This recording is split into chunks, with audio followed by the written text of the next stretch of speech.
Alors, bonjour à tous. Deuxième méthode de factorisation à voir ensemble aujourd'hui, la mise en évidence double, qu'on appelle communément la MED.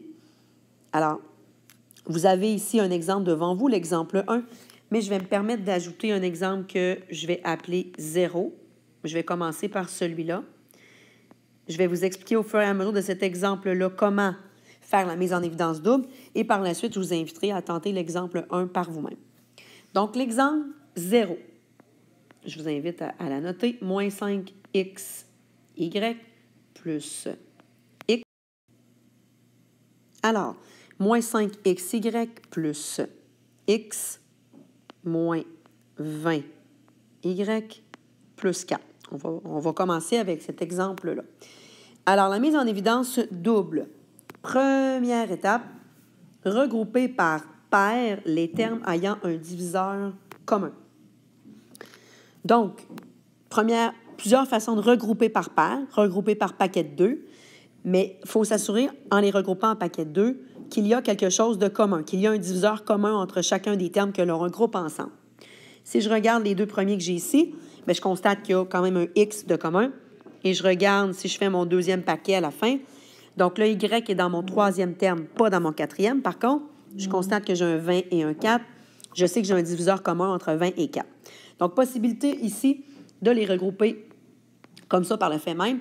Mais vous pourriez prendre, par exemple, le deuxième et troisième terme et les changer, les mettre à la place mettre le deuxième à la place du troisième et vice-versa pour regrouper de manière différente. Toujours une possibilité de faire ça. Une fois que c'est regroupé, ce qu'on doit faire, c'est faire une mise en évidence simple, donc appliquer la méthode qu'on a vue dans la vidéo précédente, pour chacune de ces paires-là. Donc, je vais faire une mise en évidence simple 2 fois. Donc, j'ai 2 paquets, je vais faire une mise en évidence simple 2 fois.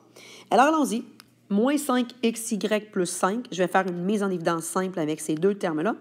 Je regarde ce qu'il y a de commun. Pour ce qui est de mes coefficients, moins 5 et 1, pas grand-chose de commun ici. Par contre, je vois un x dans mon premier et dans mon deuxième terme. Donc, possibilité ici de le mettre en évidence. Et dans mon premier terme, y, pas dans mon deuxième. Donc, pas de y ici en commun dans mon premier et deuxième terme. Donc, tout ce que je sors ici, c'est x. Par la suite, je prends mon premier terme, moins 5xy, et je le divise par ce que je viens de mettre en évidence, qui est x.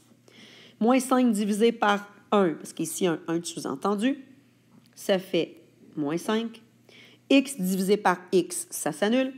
Et y n'a pas d'amis, donc je dois le faire suivre.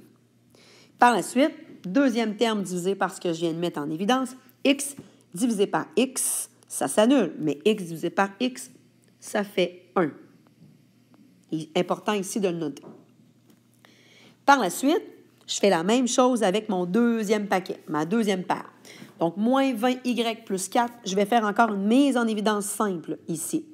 Donc, quel est, dans un premier temps pour les coefficients, quel est mon plus grand diviseur commun entre moins 20 et 4? Bien ici, le plus grand diviseur commun est 4, parce que 20 se divise par 4 et 4 se divise par 4. Donc, je vais mettre en évidence 4. Et par la suite, je vais prendre chacun des termes que j'ai et je vais le diviser par ce que je viens de mettre en évidence. Donc, moins 20y divisé par 4, moins 20 divisé par 4, moins 5. Et y, bien, je n'ai pas rien en termes de... Pour ce qui est de ce que j'ai mis en évidence, je n'ai pas de y, donc je dois le faire suivre. Dernier terme, 4 divisé par 4, aux dernières nouvelles, ça fait 1. Voici... C'est quand même un bon bout de fait, là, pour ce qui est de ma mise en évidence double. Donc, essentiellement, je répète, j'ai regroupé en paquet de 2, en m'assurant que chacune des paires, il y a un diviseur commun que je constate pour chacune de ces paires-là, de termes. Et par la suite, je fais une mise en évidence simple pour chacune de ces paires-là. Maintenant, ce que je constate, c'est que pour chacun de ces regroupements-là, je vois quelque chose de commun. Je vois qu'ici, j'ai un moins 5y plus 1, et ici aussi, j'ai un moins 5y plus 1. J'ai quelque chose de commun, donc je peux le mettre en évidence.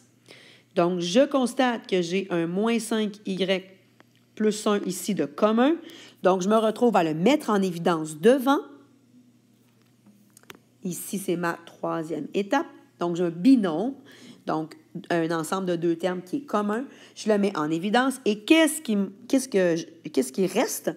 Bien, il reste x devant ma première parenthèse et 4 dans ma deuxième. Donc, ce qui me reste, il me reste x plus 4. Voici ma mise en évidence double.